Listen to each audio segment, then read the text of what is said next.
나눌까요? 잘 오셨습니다. 인사하겠습니다. 잘 오셨습니다. 예, 예. 눈이 많이 오고 길이 미끄러운데도 불구하고 예배의 자리를 지키신 우리 가론교회 성도님들, 오늘도 주님 주시는 승리가 있는 줄로 믿습니다.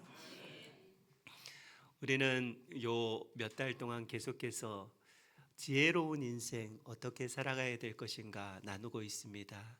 그러면서 지난주에 말씀드린 하나님을 경외하는 삶이 지혜로운 삶입니다 라고 그렇게 말씀드렸습니다. 하나님을 경외하는 것이란 말에나 행동에나 하나님을 의식하며 살아가는 것이다 라고 지난주에 말씀드렸는데, 어떻게 일주일 하나님을 의식하시면서 사셨습니까? 예, 의식하시면서 사신 거 참 잘하셨습니다. 잘 안 되지요? 예, 잘 되시나 모르겠는데 잘 안 됩니다. 이게 안 보이는 하나님, 보이는 사람 의식하는 것은 너무 잘 되는데요, 안 보이는 하나님을 의식하며 살아간다는 것은 참 어려운 일입니다. 그래서 우리가 성령 충만해야 보이지 않는 하나님을 의식하며 살아갈 수 있는 것입니다.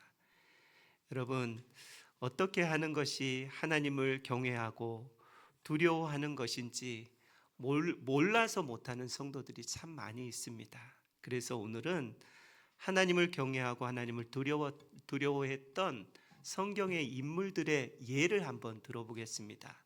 그러면서 우리는 정말 하나님을 경외하는 마음으로 살아가는지, 우리의 자신, 남을 평가하지 마시고요, 내 자신이 하나님을 경외하고 두려워하는 삶을 살아가는지 체크해 보시는 시간이 되었으면 좋겠습니다. 하나님을 경외하는 것이 무엇인지 성경의 예를 들어보겠는데요, 첫 번째로 하나님을 경외하는 것은 하나님의 말씀을 듣고 두려워하면서 그 말씀에 온전히 순종하는 것입니다. 여러분, 하나님의 말씀, 우리가 취사 선택할 때가 너무 많이 있는데요, 그런데 하나님께서 말씀하셨을 때 그 말씀을 취사 선택하지 말고 온전히 순종해야 된다는 것입니다. 하나님을 경외한다라는 단어가 성경에 제일 처음 나온 곳이 창세기 22장의 말씀입니다. 아브라함 이야기인데요, 하나님께서 아브라함에게 100세의 아주 귀한 아들 이삭을 주셨습니다. 여러분, 100세의 이삭, 아들을 낳는다는 것, 우리가 생각할 때 이게 상상이 되십니까? 여기 100세 되신 분이 한 분도 없으신데 100세에 하나님이 아들을 주실 것이다 라고 그렇게 저와 여러분들에게 반응하신다면, 그렇게 말씀하신다면 여러분은 어떻게 반응하시겠습니까? 말을 못하겠죠. 말을 100세? 지금 줘도 기적인데 100세? 이런 제스처, 이런 반응들이 우리 안에서 나오지 않겠습니까? 그런데 하나님께서는요, 아브라함에게 내가 너에게 100세의 아들 주겠다, 그렇게 이야기를 하고 100세에 정말 이삭을 주셨어요. 이삭을. 여러분, 이게 이해가 안 되는 말이죠. 무슨 이해가 돼? 성경은 이해하려고 그러면요, 여러분, 성경을 믿을 수가 없습니다. 성경은 믿는 말이지 이해하는 말이 아닙니다. 늘 성경은 말이 안 되는 이야기를 해요. 내 이성으로 참 말이 안 되는 이야기를 너무너무 많이 해요. 그래서 성경을 이해하려고 하면 안 되고요, 성경은 믿어야 되는 그런 말씀입니다. 하나님은 100세에 이삭을 아브라함에게 아들로 주셨습니다. 그런데요, 100세의 아들 줄 때는 언제이고 그 아들 내게 바치라고 하나님은 또 말씀하십니다. 이게 말이 됩니까? 줄 때는 언제고 나한테 또 바치라? 말도 안 되는 이야기들이 성경에 너무 많이 기록이 되어 있습니다. 여러분, 우리 자녀들이 손주 낳았다고 그러면 얼마나 기쁜지 모릅니다. 손주가 졸졸졸졸 따라다니면서 할머니, 할아버지 이렇게 이야기하며 얼마나 마음이 흐뭇하고 아이고 내 새끼 눈에 넣어도 아프지 않는 내 새끼라고 그렇게 여기실 것입니다. 그런데 손주를 낳아도 그렇게 기쁘고 즐거운데 100세의 아들 주셨으니 아브라함 마음 가운데 얼마나 기쁨이 넘쳤겠습니까? 그래서 이름을 이삭이라고 지었어요. 이삭이라는 뜻이 웃음이라는 뜻 아닙니까? 그저 바라만 보아도 웃음이 나오는 거예요. 얼마나 기쁜지 모릅니다. 한없는 기쁨과 웃음이 생겼는데 사랑하는 아들 이삭을 하나님이 바치라 하니 줄 때는 언제고 바치라고 합니까? 그런 생각이 왜 아브라함 마음 가운데 들지 않았겠습니까? 그런데요, 아브라함 보십시오. 우리가 알고 있는 아브라함은요, 우리와 성정이 같은 사람입니다. 아브라함은 하나님을 경외하였기 때문에, 하나님을 두려워했기 때문에 하나님의 말씀에 토를 닿지 않고 순종합니다. 여러분, 이것이 하나님을 경외하는 것입니다.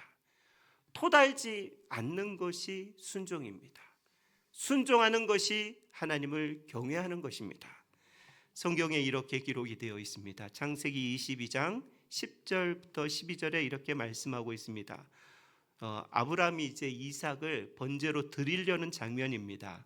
손을 내밀어 칼을 잡고 그의 아들을 잡으려 하니 여호와의 사자가 하늘에서부터 그를 불러 이르시되 아브라함아 아브라함아 하시는지라. 아브라함이 이르되 내가 여기 있나이다 하매 사자가 이르되 그 아이에게 내 손을 대지 말라. 그에게 아무 일도 하지 말라.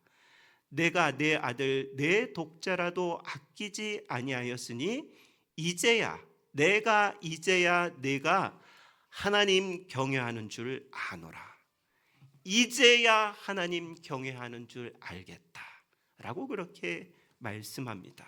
하나님을 경외한다는 것은요, 말씀에 즉각적인 순종하는 것이 하나님을 경외하는 것이고요, 하나님을 두려워하고 하나님을 무서워하기 때문에 순종할 수밖에 없는 것입니다. 이해가 되지 않아도 순종하는 것이, 그것이 하나님을 경외하는 그런 삶입니다. 이렇게 아브라함을 볼 때 저와 여러분은 하나님을 경외하는 삶을 살아가고 있냐고 우리에게 질문해 볼 수 있다는 것입니다. 과연 나는 하나님을 말씀에 순종하고 그분을 경외하고 살아가고 있는가? 여러분, 현대의 그리스도인들은요, 현대를 살아가는 성도들은요, 하나님을 경외하지 않습니다. 취사 선택합니다. 이해되는 말씀은 순종하고요, 이해되지 않으면 순종하지 않습니다. 아무리 말을 해도 듣지 않습니다. 아무리 말해도 순종하지 않고요, 심지어는 하나님의 말씀을 우습게 여기는 사람들도 있습니다. 여러분, 아브라함은요, 하나님께서 이삭 주셨다라는 확신, 그리고 모든 것의 주인이 하나님이시라는 그 믿음이 있었기 때문에, 그랬기 때문에 아브라함이 하나님의 말씀에 순종함으로 하나님을 경외할 수 있던 것입니다. 그래서 어떻게 되었을까요? 그래서 순종하는 아브라함에게요, 하나님은 순양을 준비하셨다라는 것이죠. 창세기 22장 13절에 이렇게 말씀하고 있습니다. 아브라함이 눈을 들어 살펴본즉 한 순양이 뒤에 있는데 뿔이 수풀에 걸려 있는지라. 아브라함이 가서 그 순양을 가져다가 아들을 대신하여 번제로 드렸다라고 말씀하고 있습니다. 아브라함은요, 하나님이 말씀하신 대로 그렇게 순종을 그랬더니 하나님의 계획을 알게 되었다라는 것이죠. 그리고 하나님의 대안을 알게 되었다라는 것입니다. 여러분, 우리가 순종하지 않으면요, 하나님의 계획은 알 수가 없는 것이에요. 그리고 하나님께서 대안을 만들어 놓으셨는데 그 대안을 우리가 발견할 수가 없는 거예요. 순종은 하나님의 계획을 알게 되고 하나님의 대안을 알게 되는 그런 놀라운 일들이 우리의 인생 가운데 펼쳐지는데, 불순종은 하나님의 계획도 모르고 하나님의 대안도 없는 그런 삶을 살아갈 수밖에 없다라는 것입니다. 하나님께서 미리 순양을 준비하신 것을 그제서야 순종할 때 아브라함이 알게 되었다라는 것이죠. 그래서 아브라함이 그 땅의 이름을 여호와 이레라고 그렇게 말을 하고 있습니다. 창세기 22장 14절, 아브라함이 그 땅의 이름을 여호와 이레라 하였으므로 오늘날까지 사람들이 이르기를 여호와의 산에서 준비되니라 라고 그렇게 말씀하고 있습니다. 여러분, 우리에게 하나님이 무엇을 시키든지요, 무엇을 요구하든지요, 우리는 그냥 순종만 하면 돼요. 그러면 하나님의 대안이 있는데도 불구하고 여러분, 말도 안 되는 그 이야기를 하나님이 하실 때가 있잖아요. 그럴 때 우리는 말이 안 된다고 토를 달기 시작합니다. 그러면 순종이 안 돼요. 그래서 하나님의 대안을 못 보게 돼요. 그냥 인간적으로 신앙생활 하는 것이 지속된다라는 것입니다. 그래서 우리가 말도 안 되는 요구를 하나님께서 하실 때 그저 듣고 순종하면 하나님의 대안이 열려 있다라는 것을 믿는 믿음이 저와 여러분 가운데 있기를 바랍니다. 그래서 마틴 루터킹 목사는요, 이렇게 말을 하고 있습니다. 믿음을 가지고 첫 걸음을 움직여라. 계단 전체를 볼 필요가 없다. 그냥 첫 걸음을 움직여라 라는 그런 말을 합니다. 한 걸음만 가면 돼요.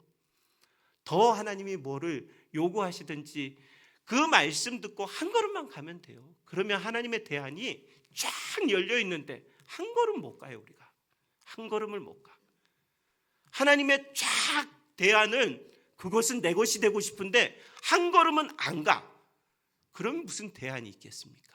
대안은 없습니다. 여러분, 우리가 최고의 인생을 살기 위해서는요, 하나님의 말씀에 그냥 순종해야 돼. 그냥 이유가 없어요. 그냥 순종하면 하나님이 쭉 인도하시는데 순종은 안 하면서 인도는 해달래. 이런 모습이 저와 여러분의 모습이 아닌가 생각을 해보아야 한다는 것이지요.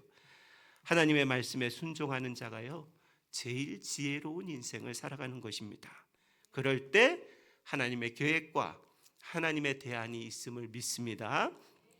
두 번째, 하나님을 경외하는 자는요, 죄를 짓지 않습니다. 여러분, 하나님이 지켜보고 있는데 어떻게 죄를 짓겠습니까? 성경에 하나님을 경외했던 대표적인 인물이 요셉입니다. 우리가 요셉을 참 잘 알고 있습니다. 요셉은요, 10대 나이에 형들의 미움을 받아서 이제 애굽의 노예로 팔려갑니다. 애굽의 시위대장 보디발의 집에 가서 10년 정도 열심히 일을 합니다. 누가 보든 보지 않든 최선을 다해서 일을 합니다. 그래서 20대 후반에 요셉은 보디발의 가정에 인정을 받아서 가정 총무가 되는 그런 은혜를 입게 됩니다. 비록 노예로 애굽에 팔려왔지만 보디발의 가정에서 인정도 받고 이제 살만 했습니다. 노예이긴 했지만 그래도 살만은 했어요. 가정 총무이니 살만하지 않았겠습니까? 그런데 문제가 하나 생깁니다. 어떤 문제냐 하면 보디발의 아내가 요셉을 유혹하는 눈짓을 보내고 자꾸 나와 하룻밤을 지내자라고 그렇게 유혹을 하는 것입니다. 창세기 39장 7절 9절에 이렇게 말씀하고 있습니다. 주인의 아내가 요셉에게 눈짓하다가 동침하기를 청하니 9절, 내가 어찌 이 큰 악을 행하여 하나님께 죄를 지으리까? 요셉이 그렇게 이야기를 합니다. 여러분, 요셉이 죄를 짓지 않았던 이유가 있습니다.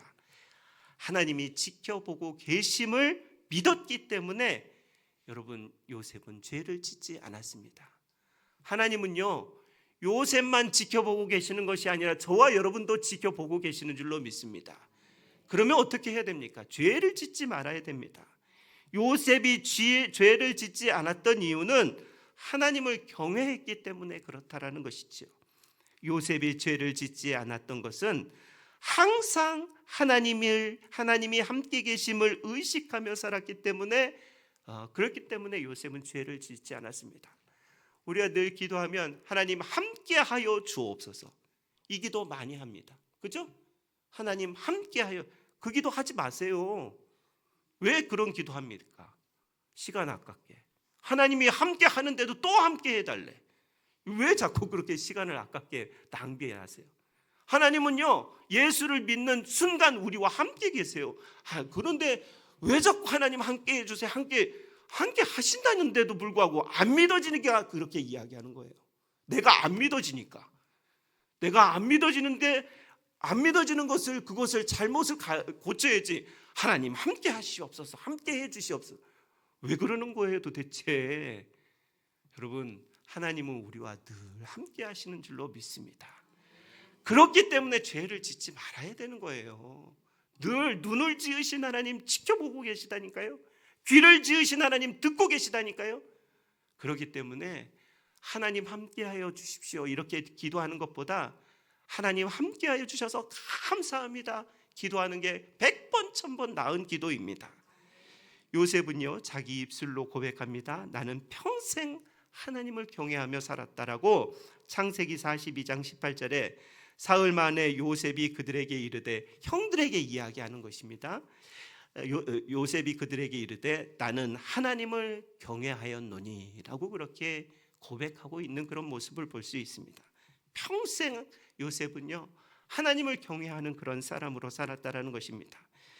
여러분, 요셉이 보디발의 아내의 유혹에 넘어가지 않는 이유가요, 하나님을 경외했기 때문에 죄를 지을 수가 없었던 것입니다. 항상 하나님이 함께 하심, 하나님을 의식하고 살았기 때문에 범죄하지 않을 수 있었던 것입니다. 여러분, 좀 달리 해석을 해보겠습니다. 요셉이요, 지금 20대 혈기왕성한 시간입니다. 그죠? 20대 혈기왕성한 그런 나이예요. 그래서 이렇게 요셉이 자기 합리화할 수 있었습니다.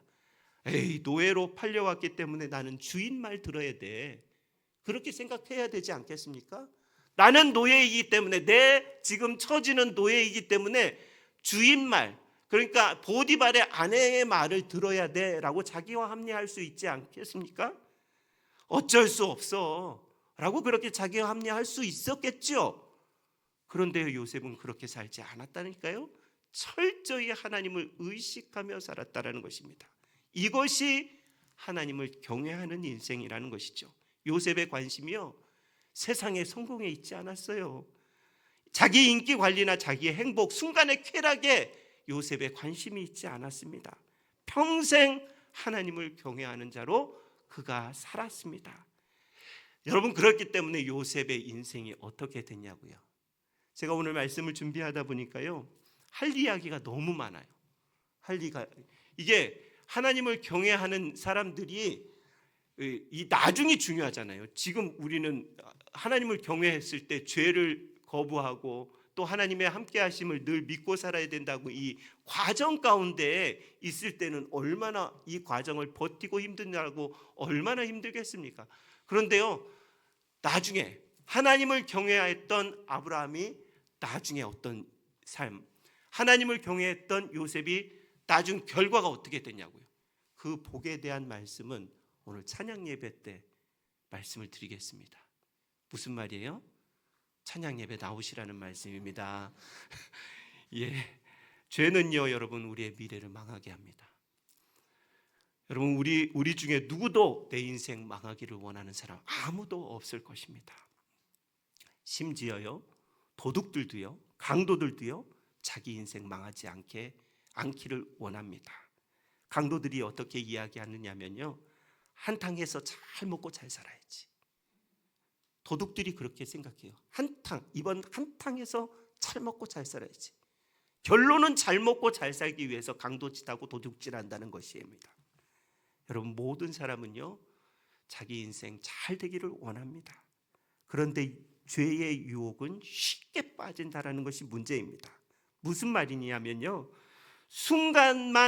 이 순간만 어떻게 모면하면 되겠지라고 착각하는 것이에요. 이 순간만 어떻게 모면하면 되겠지라고 착각할 때가 많이 있다라는 것입니다. 우리의 인생 망하게 하지 않으려면요, 죄의 유혹을 단호히 거절해야 된다라는 것입니다. 단호히. 그것이 하나님을 경외하는 것이고요. 최고로 지혜롭게 사는 그런 인생입니다. 여러분, 유혹이 요셉에게만 찾아옵니까? 유혹은요, 잘생긴 사람에게만 찾아옵니까? 유혹은 모든 사람에게 다 찾아옵니다. 부자에게만 유혹이 있습니까? 가난한 사람에게는 더 물질에 대한 유혹이 얼마나 큰지 모릅니다. 젊은 사람에게만 유혹이 찾아온다고요? 아니요, 그렇지 않습니다. 노인에게도 어린아이에게도 유혹은 찾아옵니다. 예수 안 믿는 사람만 유혹이 찾아왔으면 좋겠지요. 그러나 그렇지 않습니다. 예수 잘 믿는 사람들도요, 얼마나 큰 유혹들이 우리 앞에 찾아오는지 모릅니다.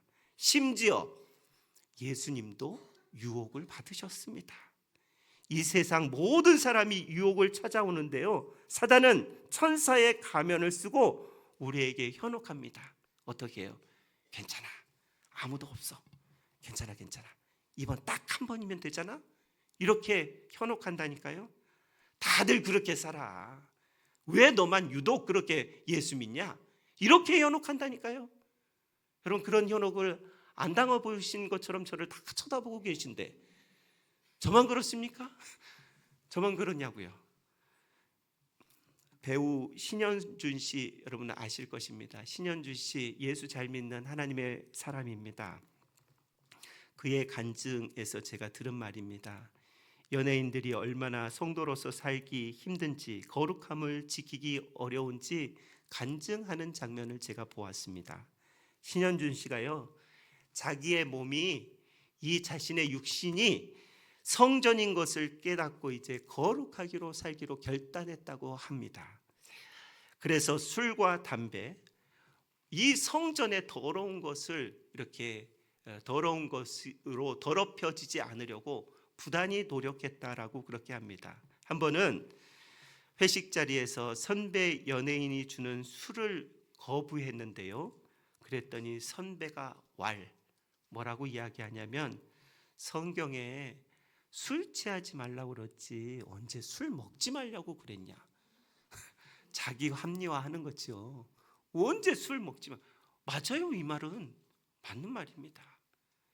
그러면서 이랬다라는 것입니다. 그 선배가요, 나는 장로야, 괜찮아, 이렇게 했다는 거죠. 이야, 제가 그 간증을 듣고요, 이 시대가 이렇구나 라는 생각. 장로님들 죄송합니다. 장로님들이 다 그렇다는 것이 아닙니다. 그 자리에 있던 장로가 그랬다라는 것입니다. 여러분, 사단은 이렇게 우리를 현혹하고 유혹한다라는 것입니다. 딱 한 번만, 괜찮아, 다들 그렇게 살아, 특별하게 유별나게 믿지 마 라고 그렇게 우리를 현혹한다라는 것이죠. 딱 한 번의 유혹이 하나님을 경외하며 하나님을 무서워하며 하나님을 의식하며 살아가지 못하게 하는 유혹이다라는, 현혹이다라는 사실을 우리는 잘 알아야 합니다. 그래서요, 죄가 올 때 이 죄를 이렇게 거절할 수 있는 능력이 우리 안에 있어야 됩니다. 죄가 얼마나 재미있는지 몰라요. 죄가 얼마나 쾌락적인지 몰라요. 그래서 젊은 사람이 끝내준다고 그랬잖아요. 기분 죽여준다고 그럽니다. 죄를 지으면 죽여준다. 맞는 말이에요. 죽어요. 죄를 지으면 죽게 돼요. 우리의 영혼이 죽게 되고요, 우리의 육신도 서서히 죽게 됩니다. 여러분, 맞는 말입니다. 우리의 최악의 적은요, 상대방이 아니에요. 우리는 자꾸 남과 싸우려고 하는데 최악의 적은 상대방이 아니에요. 나를 힘들게 하는 사람이 최악의 적이 아니라는 것입니다. 내 인생 최악의 적은 바로 나입니다. 나. 여러분, 내가 유혹받는 것이지 남이 유혹받는 것 아니잖아요. 내가 넘어지는 것이지 남이 넘어지는 것이 아니잖아요. 왜 우리는 왜 항상 문제를 남에게 뒤집어 씌려고 그래요? 안 되면 무조건 조상 탓이야. 안 되면, 잘 되면 무조건 내 탓이야.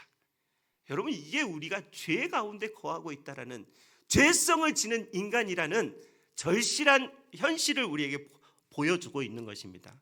내가 유혹을 받는 것이라고 성경 야고보서 1장 14절 15절에 이렇게 말씀하고 있습니다. 오직 각 사람이 시험을 받은 것은 자기 욕심을 따라 자기 욕심에 끌려 미혹되어이니 욕심이 잉태한즉 죄를 낳고 죄가 장성한즉 사망을 낳는다라고 그렇게 말씀하고 있습니다. 야고보서는요, 죄를 잉태하는 것이 문제다. 유혹은 죄를 잉태하는 것이고 결국 사망에 이르는 것이다. 여러분, 죄는요, 하나님 무서워하지 않는 것입니다. 우리가 죄를 짓는 이유는요, 하나님을 경외하지 않는 결과물이라는 것입니다. 죄가 우리의 인생, 내 인생 망치게 한다라는 것입니다. 남의 인생 망치게 하지 않아요. 내가 지은 죄가 내 인생 망치게 하는 것입니다. 여러분, 한 번 유혹으로 큰 값을 치렀던 성경의 인물이 있습니다. 그 인물이 바로 누구냐면 다윗이라는 사람입니다. 여러분, 다윗 성경에 뭐라고 기록이 되어 있냐면요, 하나님의 마음에 합한 정말 믿음 좋은 사람이다라고 그렇게 다윗을 성경은 평가하고 있습니다. 하나님을 경외했을 때는 그러했습니다. 그런데요, 다윗 왕이 정치도 잘하고 나라도 부유해지자 어떤 죄를 짓냐면 밧세바를 범하게 되는, 우리야 장군, 자신의 장군의 아내를 범하게 되는 죄를 범하게 됩니까? 왜 하나님의 마음에 합한 사람이 이런 죄를 범하고 넘어졌을까요? 뭐 때문에 그랬을까요? 그것은 부유함 때문이었습니다. 그것은 우리가 그렇게 구하는 평안함 때문이었다라는 것입니다. 하나님을 의식하지 않고 죄의 눈에 가리워졌을 때, 그때 이제 다윗은 넘어지는 인생을 살아가게 된 것입니다. 그 결과 다윗이 넘어지자 어떻게 되었습니까? 넷째 아들 압살롬이요, 첫째 아들 암논을 죽이는 가정의 비극이 일어납니다. 하나님을 경외하는 그 사람이 하나님을 경외하지 못해서 넘어지게 되자 결과가 그러했다라는 것입니다. 우리가 죄를 지은데도 불구하고 회개하지 않고 그 죄에 넘어지자 어떻게 되는지의 결과를 성경이 우리에게 보여주고 있는 것입니다. 압살롬이 반역을 일으켜서 이제 아버지 다윗을 왕위에서 내쫓고 자신이 왕위에 앉는 이 비극이 가정에, 나라에 지속된다라는 것입니다. 그 후에 압살롬은요, 다윗의 장군 요압에게 죽게 되고요, 다윗은 자신의 죄악 후에 가정에 이러한 큰 비극, 나라의 비극이 찾아왔다라는 것입니다. 여러분, 제가 여러분들을 협박하는 것이 아닙니다. 성경에 나와 있는 말씀을 여러분들에게 드리는 것입니다. 죄를 어떻게 여겨야 될지 경각심을 가져야 된다라는 것을 우리가 이렇게 기억해야 된다라는 것이죠. 말씀을 정리하겠습니다. 오늘 저와 여러분들의 작은 죄가 미래를 비참하게 만든다라는 사실을 기억하고 죄를 멀리 하시기를 바랍니다. 하나님을 경외하는 것은요, 하나님의 말씀을 잘 듣고 순종하는 것이, 그냥 순종하는 거예요. 그것이 하나님을 경외하는 삶이고요, 또 하나 하나님을 경외하는 삶은 죄를 짓지 않는 것입니다. 내 힘으로 죄를 짓지 않을 수는 없습니다.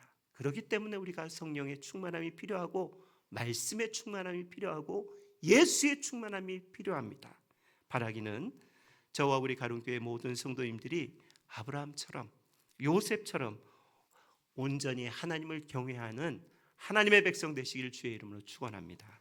기도하겠습니다. 하나님 아버지, 감사합니다. 우리의 인생 딱 한 번 왔다 가는 인생인데, 지혜롭게 잘 살아야 될 터인데 하나님, 우리에게 현혹과 유혹이 얼마나 다가오는지 모릅니다. 하나님, 바라고 원하옵는 것은 하나님을 경외하는 그런 삶은 하나님의 말씀에 무조건 순종했던 아브라함처럼, 하나님을 경외하는 삶은 죄를 짓지 않고 죄를 멀리했던 요셉처럼 그렇게 하나님을 경외하는 삶을 우리 가론교회 모든 성들이 살게 하여 주옵소서. 그래서 우리의 인생이 하늘에서 해와 같이 빛나는 인생으로 인도하여 주시기를 원하오며 살아계신 예수님의 이름으로 기도드리옵나이다. 아멘.